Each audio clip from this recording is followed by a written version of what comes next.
ನಮಸ್ಕಾರ ಎಲ್ಲರಿಗೂ ಮತ್ತೊಮ್ಮೆ ಸ್ಕೂಲ್ ಟೆಕ್ ಕರ್ನಾಟಕ ಯೂಟ್ಯೂಬ್ ಚಾನಲ್ಗೆ ಸ್ವಾಗತ. ನೀವಿನ್ನೂ ಚಾನಲ್ನ ಸಬ್ಸ್ಕ್ರೈಬ್ ಮಾಡ್ಕೊಂಡಿಲ್ಲ ಅಂದರೆ ಖಂಡಿತ ಸಬ್ಸ್ಕ್ರೈಬ್ ಮಾಡ್ಕೊಳ್ಳಿ. ನಾವು ಇವತ್ತಿನ ದಿನ ನೋಡ್ತಾ ಇದ್ದೀವಿ ವಿಜ್ಞಾನ 8ನೇ ತರಗತಿ ಇದ್ದು, ಅದು ಕೂಡ ಹೊಸ ಸಿಲೆಬಸ್ ಪ್ರಕಾರ ನ್ಯೂ ಸಿಲೆಬಸ್ ಇದೆ. ಇವತ್ತಿನ ದಿನ ನೋಡೋಣ ಅಧ್ಯಾಯ 13 ಬೆಳಕು. ಈ ಪಾಠದ ಎಲ್ಲ ಪ್ರಶ್ನೋತ್ತರಗಳನ್ನ ಇವತ್ತಿನ ದಿನ ನೋಡೋಣ. ಅದೇ ರೀತಿ ವಿಡಿಯೋ ಇಷ್ಟವಾದಲ್ಲಿ ನಿಮ್ಮ ಫ್ರೆಂಡ್ಸ್ಗಳಿಗೆ ಮತ್ತು ನಿಮ್ಮ ಶಾಲೆ ಗ್ರೂಪ್ಗಳಿಗೆ ತಪ್ಪದೇ ಲಿಂಕ್ ಅನ್ನ ಶೇರ್ ಮಾಡಿ ಮತ್ತು ವಿಡಿಯೋವನ್ನ ಲೈಕ್ ಮಾಡಿರಿ. ಮೊದಲನೇ ಪ್ರಶ್ನೆ, ನೀವು ಕತ್ತಲೆಯ ಕೋಣೆಯಲ್ಲಿದ್ದೀರಿ ಎಂದು ಭಾವಿಸಿಕೊಳ್ಳಿ. ಕೊನೆಯಲ್ಲಿರುವ ವಸ್ತುಗಳು ನೀವು ಕಾಣುವಿರಾ? ಅಂದ್ರೆ ಕೋಣೆಯಲ್ಲಿರುವ ವಸ್ತುಗಳು ನೀವು ಕಾಣುವಿರಾ.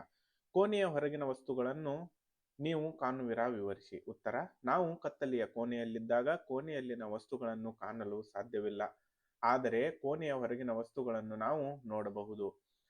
ವಸ್ತುವಿನಿಂದ ಹೊರಟ ಬೆಳಕು ನಮ್ಮ ಕಣ್ಣುಗಳನ್ನು ಪ್ರವೇಶಿಸಿದಾಗ ಮಾತ್ರ ನಾವು ಆ ವಸ್ತುಗಳನ್ನು ಕಾಣುತ್ತೇವೆ.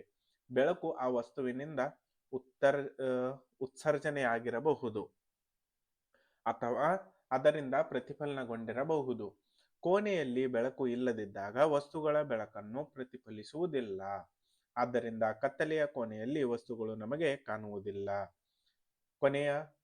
ಕೋಣೆಯ ಹೊರಗೆ ಬೆಳಕು ಇದ್ದಲ್ಲಿ ಹೊರಗಿನ ವಸ್ತುಗಳನ್ನು ನಾವು ಕಾಣಬಹುದು. ಎರಡನೇ ಪ್ರಶ್ನೆ, ನಿಯತ ಮತ್ತು ಚದುರಿದ ಪ್ರತಿಫಲನಗಳ ನಡುವಿನ ವ್ಯತ್ಯಾಸ ತಿಳಿಸಿ. ಚದುರಿದ ಪ್ರತಿಫಲನವು ಪ್ರತಿಫಲನದ ನಿಯಮಗಳ ವೈಫಲ್ಯ ಎಂದು ಅರ್ಥವೇ? ಉತ್ತರ, ನಿಯತ ಪ್ರತಿಫಲನ, ಚದುರಿದ ಪ್ರತಿಫಲನ, ನುಣುಪಾದ ಮೇಲ್ಮೈನಿಂದ ಉಂಟಾಗುವ ಪ್ರತಿಫಲನ ಯಾವುದಿದು? ನಿಯತ ಪ್ರತಿಫಲನ. ಒರಟಾದ ಅಥವಾ ಅನಿಯತ ಮೇಲ್ಮೈನಿಂದ ಉಂಟಾಗುವ ಪ್ರತಿಫಲನ ಯಾವುದು? ಚದುರಿದ ಪ್ರತಿಫಲನ. ಇನ್ನು ಇದರಲ್ಲಿ ಎರಡನೇದು, ಬೆಳಕಿನ ಕಿರಣಗಳು ಪರಸ್ಪರ ಸಮಾಂತರವಾಗಿರುತ್ತವೆ. ಚದುರಿದ ಪ್ರತಿಫಲನದಲ್ಲಿ ಬೆಳಕಿನ ಕಿರಣಗಳು ಪರಸ್ಪರ ಸಮಾಂತರವಾಗಿರುವುದಿಲ್ಲ. ನಿಯತ ಪ್ರತಿಫಲನದಲ್ಲಿ ಸ್ಪಷ್ಟವಾದ ಪ್ರತಿಬಿಂಬ ಮೂಡುತ್ತದೆ. ಚದುರಿದ ಪ್ರತಿಫಲನದಲ್ಲಿ ಸ್ಪಷ್ಟವಾದ ಪ್ರತಿಬಿಂಬ ಮೂಡುವುದಿಲ್ಲ. ಇದು ಎರಡನೇ ಪ್ರಶ್ನೆ. ಇನ್ನು ಮೂರನೇ ಪ್ರಶ್ನೆ, ಕೆಳಗಿನ ಪ್ರತಿಯೊಂದರ ಮೇಲೆ ಬೆಳಕಿನ ಪುಂಜವೊಂದು ಬಿದ್ದಾಗ ನಿಯತ ಅಥವಾ ಚದುರಿದ ಪ್ರತಿಫಲನ ಉಂಟಾಗುವುದೇ ಎಂಬುದನ್ನು ತಿಳಿಸಿ. ಪ್ರತಿ ಸಂದರ್ಭದಲ್ಲೂ ನಿಮ್ಮ ಉತ್ತರಕ್ಕೆ ಸರಿಯಾದ ಸಮರ್ಥನೆ ನೀಡಿ. ಇಲ್ಲಿ ಎ ದಿಂದ ಎಫ್ ವರೆಗೂ ಕೊಟ್ಟಿದ್ದಾರೆ. ಉತ್ತರ ಎ ನೋಡೋಣ. ಹೊಳಪುಳ್ಳ ಮರದ ಮೇಜು ನಿಯತ ಪ್ರತಿಫಲನವನ್ನು ತೋರುತ್ತದೆ. ಮೇಜಿನ ಹೊಳಪುಳ್ಳ ಮೇಲ್ಮೈ ನುಣುಪಾಗಿರುತ್ತದೆ. ನುಣುಪಾದ ಮೇಲ್ಮೈನಿಂದ ಪ್ರತಿಫಲಿಸಲ್ಪಟ್ಟ ಕಿರಣಗಳು ಪರಸ್ಪರ ಸಮಾಂತರವಾಗಿರುತ್ತದೆ. ಇನ್ನು ಬಿ, ಸೀಮೆ ಸುಣ್ಣದ ಪುಡಿ ಚದುರಿದ ಪ್ರತಿಫಲನವನ್ನು ತೋರುತ್ತದೆ. ಸೀಮೆ ಸುಣ್ಣದ ಪುಡಿಯ ಮೇಲ್ಮೈ ನುಣುಪಾಗಿರುವುದಿಲ್ಲ.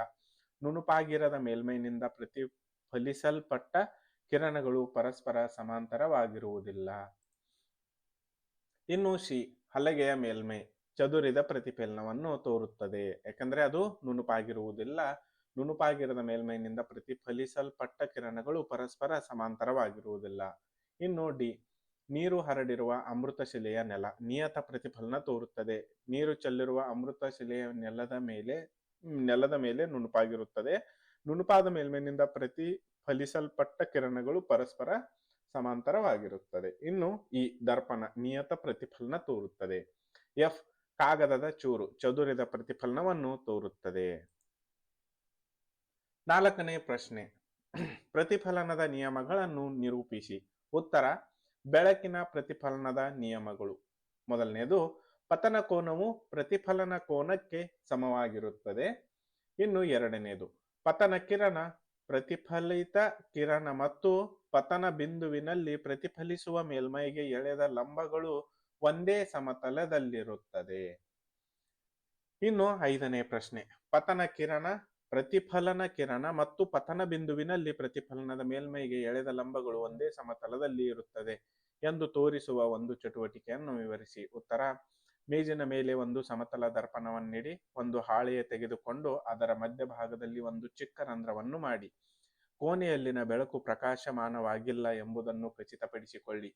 ಹಾಳೆಯನ್ನು ಮೇಜಿಗೆ ಲಂಬವಾಗಿ ಹಿಡಿದುಕೊಳ್ಳಿ ಮತ್ತು ಹಾಳೆಯನ್ನು ಮೇಜಿಗೆ ಲಂಬವಾಗಿ ನಿಲ್ಲಿಸಿದ ದರ್ಪಣವನ್ನು ತಾಕುವಂತೆ ಇಟ್ಟು ಅದರ ಮೇಲ್ಮೈ ದರ್ಪಣಕ್ಕೆ ಲಂಬವಾಗಿರುವಂತೆ ಒಂದು ಲಂಬರೇಖೆಯನ್ನು ಎಳೆಯಿರಿ. ಈಗ ಟಾರ್ಚಿನ ಬೆಳಕಿನ ಕಿರಣವು ಹಾಳೆಯ ರಂಧ್ರದ ಮೂಲಕ ಹಾದು ಹೋಗುವ ದರ್ಪಣವನ್ನು ಲಂಬವು ತಾಕಿರುವಲ್ಲಿ ಬೀಳುವಂತೆ ಮಾಡಿ ಆಗ ಪತನ ಕಿರಣ, ಪ್ರತಿಫಲನ ಕಿರಣ ಮತ್ತು ಪತನ ಬಿಂದುವಿನಲ್ಲಿ ಪ್ರತಿಫಲಿಸುವ ಮೇಲ್ಮೈ ಎಳೆದ ಲಂಬಗಳು ಒಂದೇ ಹಾಳೆಯ ಮೇಲೆ ಕಾಣುತ್ತವೆ. ಇದು ಪತನ ಕಿರಣ, ಪ್ರತಿಫಲನ ಕಿರಣ ಮತ್ತು ಪತನ ಬಿಂದುವಿನಲ್ಲಿ ಎಳೆದ ಲಂಬಗಳು ಒಂದೇ ಸಮತಲದಲ್ಲಿ ಇರುತ್ತವೆ ಎಂದು ತೋರಿಸುತ್ತದೆ. ಇನ್ನು 6ನೇ ಪ್ರಶ್ನೆ, ಕೆಳಗಿನವುಗಳಲ್ಲಿ ಖಾಲಿ ಬಿಟ್ಟ ಸ್ಥಳಗಳನ್ನು ಸೂಕ್ತ ಉತ್ತರಗಳಿಂದ ಭರ್ತಿ ಮಾಡಿ. ಎ. ಸಮತಲ ದರ್ಪಣದ ಮುಂಭಾಗದಿಂದ 1 ಮೀಟರ್ ದೂರದಲ್ಲಿ ವ್ಯಕ್ತಿಯು ಆತನ ಪ್ರತಿಬಿಂಬದಿಂದ 2 ಮೀಟರ್ ದೂರದಲ್ಲಿ ಕಾಣುತ್ತಾನೆ. ಬಿ. ಸಮತಲ ದರ್ಪಣದ ಮುಂಭಾಗದಲ್ಲಿ ಬಲಗೈಯಿಂದ ನಿಮ್ಮ ಎಡಗಿವಿಯನ್ನು ಮುಟ್ಟಿದರೆ ದರ್ಪಣದಲ್ಲಿ ನಿಮ್ಮ ಬಲಗಿವಿಯನ್ನು ಎಡಗೈ ಮುಟ್ಟಿದಂತೆ ಕಾಣುತ್ತದೆ. ಯಾವುದರಲ್ಲಿ? ಸಮತಲ ದರ್ಪಣದಲ್ಲಿ. ಇನ್ನು ಸಿ. ನೀವು ಮಂದ ಬೆಳಕನ್ನು ನೋಡಿದಾಗ ನಿಮ್ಮ ಕಣ್ಣು ಪಾಪೆಯ ಗಾತ್ರವು ದೊಡ್ಡದು ಆಗುತ್ತದೆ. ಡಿ. ರಾತ್ರಿ ಪಕ್ಷಿಗಳು ಅವುಗಳ ಕಣ್ಣುಗಳಲ್ಲಿ ಕಂಬಿ ಕೋಶಗಳಿಗಿಂತ ಕಡಿಮೆ ಶಂಕು ಕೋಶಗಳನ್ನು ಹೊಂದಿರುತ್ತವೆ. ಅದೇ ರೀತಿ ಇನ್ನು 7 ಮತ್ತು 8ನೇ ಪ್ರಶ್ನೆಗಳಿಗೆ ಸರಿಯಾದ ಉತ್ತರವನ್ನು ಆರಿಸಿ ಬರೆಯಿರಿ ಅಂತ ಇದೆ. 7ನೆಯ ಪ್ರಶ್ನೆ, ಪತನ ಕೋನವು ಪ್ರತಿಫಲನ ಕೋನಕ್ಕೆ ಸಮ. ಎ, ಬಿ, ಸಿ, ಡಿ ಕೊಟ್ಟಿದ್ದಾರೆ. ಡಿ ಯಾವಾಗಲೂ ಇಲ್ಲ. 8ನೆಯ ಪ್ರಶ್ನೆ, ಸಮತಲ ದರ್ಪಣವು ಉಂಟು ಮಾಡುವ ಪ್ರತಿಬಿಂಬ. ಎ, ಬಿ, ಸಿ, ಡಿ ಕೊಟ್ಟಿದ್ದಾರೆ. ಅದರಲ್ಲಿ ಬರುತ್ತೆ ಉತ್ತರ ಬಿ. ಯಾವುದು? ದರ್ಪಣದ ಹಿಂದೆ ವಸ್ತುವಿನಷ್ಟೇ ಗಾತ್ರದ ಮಿಥ್ಯ ಪ್ರತಿಬಿಂಬ. ಇನ್ನು 9ನೇ ಪ್ರಶ್ನೆ, ಕೆಲಿಡೋಸ್ಕೋಪ್ನ ತಯಾರಿಕೆಯನ್ನು ವಿವರಿಸಿ ಅಂತ ಹೇಳಿದ್ದಾರೆ. ಉತ್ತರ, ಕೆಲಿಡೋಸ್ಕೋಪ್ ತಯಾರಿಸಲು 15 ಸೆಂಟಿಮೀಟರ್ ಉದ್ದ, 4 ಸೆಂಟಿಮೀಟರ್ ಅಗಲ ಇರುವ ಆಯತಾಕಾರದ ದರ್ಪಣದ 3 ಪಟ್ಟಿಗಳನ್ನು ತೆಗೆದುಕೊಳ್ಳಿ. ಅವುಗಳನ್ನು ಜೋಡಿಸಿ ಒಂದು ಪಟ್ಟಕವನ್ನು ತಯಾರಿಸಿ. ಈ ಜೋಡಣೆಯನ್ನು ವೃತ್ತಾಕಾರದ ರಟ್ಟಿನ ಮೇಲೆ ಕೊಳವೆಯಲ್ಲಿ ಇರಿಸಿ.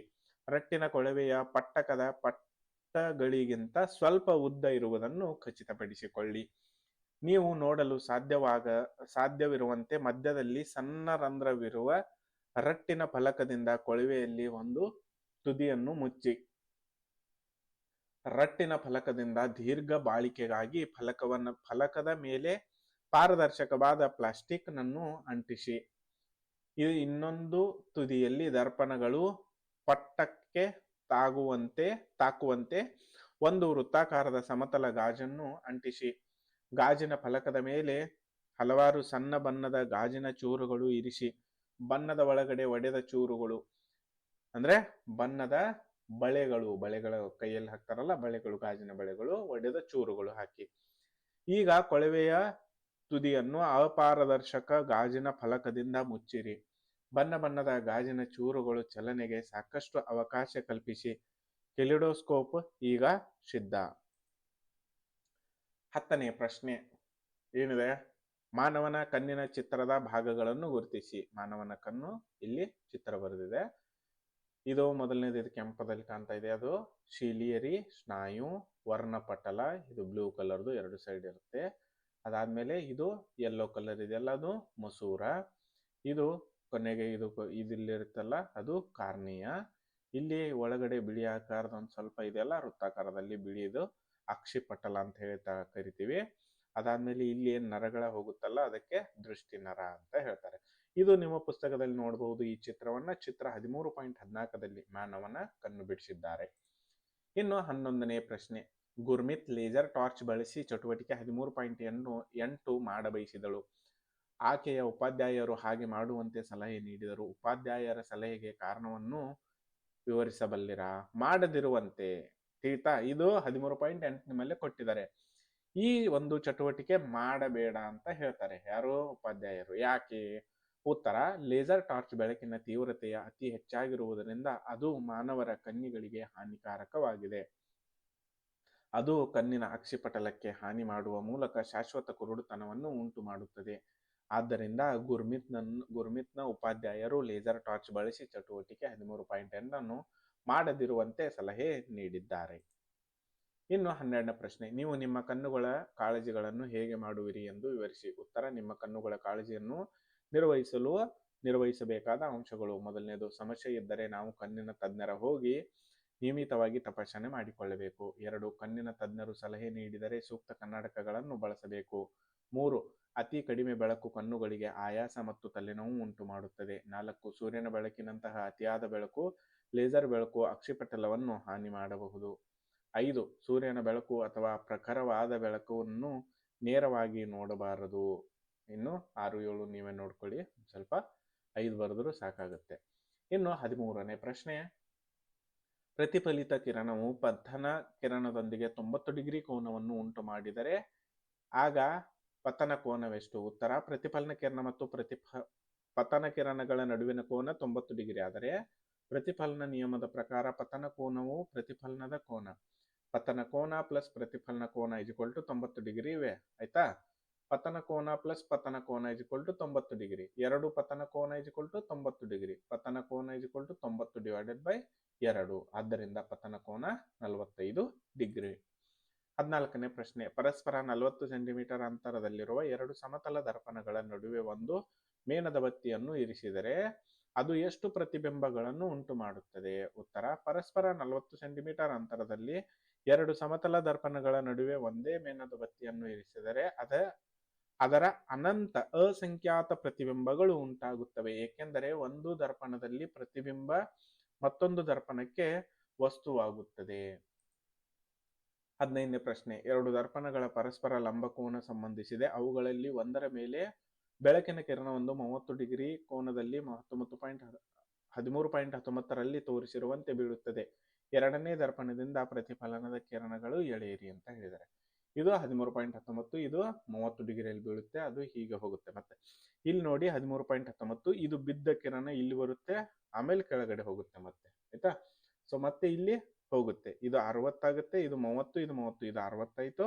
ಮತ್ತೆ ಇಲ್ಲಿ 60 ಡಿಗ್ರಿಗೆ ಬಿದ್ದು ಇಲ್ಲಿ ಸಮಾಂತರವಾಗಿ ಇದೆ. ಈ ಸಮಾಂತರ ರೇಖೆಗೆ 60 ಡಿಗ್ರಿ, ಈ ಸಮಾಂತರ ಡಿಗ್ರಿಗೆ 60 ಡಿಗ್ರಿ ಆಗಿರುತ್ತದೆ. ಅದೇ ರೀತಿ ಇನ್ನು 16, ಭೂಜೋನ್ ಸಮತಲ ದರ್ಪಣಕ್ಕೆ ಪಿ ಎ ಬಿಂದುವಿನಲ್ಲಿ ಚಿತ್ರ 13.20ರಲ್ಲಿ ತೋರಿಸಿರುವಂತೆ ನಿಲ್ಲುತ್ತಾನೆ. ಅವನು ದರ್ಪಣದಲ್ಲಿ ತನ್ನನ್ನು ತಾನು ಕಾಣಬಲ್ಲನೆ, ಜೊತೆಗೆ ಪಿ ಕ್ಯೂ ಆರ್ ಗಳಲ್ಲಿರುವ ವಸ್ತುಗಳ ಪ್ರತಿಬಿಂಬವು ಕಾಣಬಲ್ಲನೆ. ಎ ಭುಜೋ ಇದ್ದಾನೆ, ಪಿ ಕ್ಯೂ ಆರ್. ಆಯ್ತಾ? ಉತ್ತರ, ಸಮತಲ ದರ್ಪಣದಲ್ಲಿ ವಸ್ತುಗಳು ದರ್ಪಣದ ಮುಂದೆ ಎಷ್ಟು ದೂರದಲ್ಲಿ ಇರುತ್ತದೆಯೋ ಮಿಥ್ಯ ಪ್ರತಿಬಿಂಬ ದರ್ಪಣದ ಹಿಂದೆ ಅಷ್ಟೇ ದೂರದಲ್ಲಿ ಉಂಟಾಗುತ್ತದೆ. ಎಯು ತನ್ನ ಬಿಂಬವನ್ನು ನೋಡಲಾರನು, ಕಾರಣ ದರ್ಪಣವು ತನ್ನ ಕಡೆಗೆ ಗೆಡ್ಡದಾಗಿದೆ. ಆದರೆ ಅವನು ದರ್ಪಣದಲ್ಲಿ ಪಿ ಮತ್ತು ಕ್ಯೂಗಳ ಬಿಂಬಗಳನ್ನು ನೋಡಬಹುದು, ಆದರೆ ಆರ್ ಬಿಂಬವನ್ನು ನೋಡಲಾರನು ಅಂತ ಹೇಳಿದ್ದಾರೆ. ಅದಾದ್ಮೇಲೆ 17, ಇದು ಎ ಬಿ ಸಿ ಡಿ ಇದೆ. ಈ ಕ್ವಶನ್ ಅನ್ನ ಓದ್ಕೊಳ್ಳಿ, ನಾನು ಇಲ್ಲಿ ಮುಂದೆ ತೋರಿಸಿರ್ತೇನೆ, ಅದು ಈ ಕನ್ನಡಿಯಲ್ಲಿ ಪ್ರತಿಬಿಂಬ ಎಲ್ಲೆಲ್ಲಿ ಕಾಣುತ್ತಂತ. ಉತ್ತರ, ಎ ಯು ಯಾರನ್ನ ಕಾಣ್ಬಹುದು? ಎ ಬಿಂದುವನ್ನ ಕಾಣ್ಬಹುದು, ಬಿ ಕಾಣ್ಬಹುದು, ಸಿ ಕಾಣ್ಬಹುದು. ಅದಾದ್ಮೇಲೆ ಪಹೇಲಿ ಬಿ, ಎ ಬಿಂದು ಕಾಣ್ಬಹುದು, ಬಿ ಬಿಂದು ಕಾಣಬಹುದು. 17, ಇಲ್ಲಿ ನೋಡಿ, ಎ ಕ್ವಶನ್ ಓದ್ತೀನಿ. ಬಿಂದು ಏನಲ್ಲಿರುವ ವಸ್ತುವೊಂದರ ಪ್ರತಿಬಿಂಬವು ಸ್ಥಾನವನ್ನು ಸಮತಲ ದರ್ಪಣದಲ್ಲಿ ಕಂಡು ಹಿಡಿಯಿರಿ ಅಂತ ಹೇಳಿದ್ದಾರೆ. ಇಲ್ಲೇ ಕಂಡು ಹಿಡಿದಿದ್ದೇವೆ ಸಮಾಂತರದಲ್ಲಿ. ಇನ್ನು ಬಿ ಯಲ್ಲಿರುವ ಪಹೇಲಿಯ ಪ್ರತಿಬಿಂಬವನ್ನು ಕಾಣುವಳೆ? ಹೌದು, ಎ ಪ್ರತಿಬಿಂಬವನ್ನು ಕಾಣುವಳು. ಇನ್ನು ಸಿ ಕ್ವಶನ್ ಏನು? ಸಿ ನಲ್ಲಿರುವ ಭುಜೋನು ಈ ಪ್ರತಿಬಿಂಬವನ್ನು ಕಾಣಬಲ್ಲನೆ? ಹೌದು, ಎ ಪ್ರತಿಬಿಂಬವನ್ನು ಕಾಣುವನು. ಇನ್ನು ಡಿ, ಪಹೇಲಿಯು ಬಿ ಇಂದ ಸಿಗೆ ಚಲಿಸಿದರೆ ಎನ ಪ್ರತಿಬಿಂಬ ಎಲ್ಲಿಗೆ ಚಲಿಸುತ್ತದೆ? ಎ ಪ್ರತಿಬಿಂಬವು ಎಲ್ಲಿಗೆ ಚಲಿಸುವುದಿಲ್ಲ, ಇದ್ದಲ್ಲೇ ಇರುತ್ತದೆ. ಇಲ್ಲಿಗೆ 17ನೇ ಪ್ರಶ್ನೆ ಮುಗೀತು. ಅದೇ ರೀತಿ ಈ ಚಾನಲ್ನ ಸಬ್ಸ್ಕ್ರೈಬ್ ಮಾಡಿಕೊಳ್ಳಿ. ವಿಡಿಯೋ ಇಷ್ಟವಾದಲ್ಲಿ ಲೈಕ್ ಮಾಡಿ, ಕಮೆಂಟ್ ಮಾಡಿ, ತಪ್ಪದೆ ನಿಮ್ಮ ಫ್ರೆಂಡ್ಸ್ಗಳಿಗೆ ಮತ್ತು ನಿಮ್ಮ ಶಾಲೆ ಗ್ರೂಪ್ಗಳಲ್ಲಿ ಶೇರ್ ಮಾಡಿರಿ. ಸ್ಕೂಲ್ ಟೆಕ್ ಕರ್ನಾಟಕ ಯೂಟ್ಯೂಬ್ ಚಾನಲ್ನ ಸಬ್ಸ್ಕ್ರೈಬ್ ಮಾಡಿಕೊಳ್ಳುವುದನ್ನು ಮಾತ್ರ ಮರೆಯದಿರಿ. ಇಲ್ಲಿಗೆ ನಿಮ್ಮ ವಿಜ್ಞಾನ ಎಲ್ಲ ಪಾಠದ ಪ್ರಶ್ನೋತ್ತರಗಳು ಮುಗಿದಿರುತ್ತವೆ. ಇದು ಕೊನೆಯ ಪಾಠ.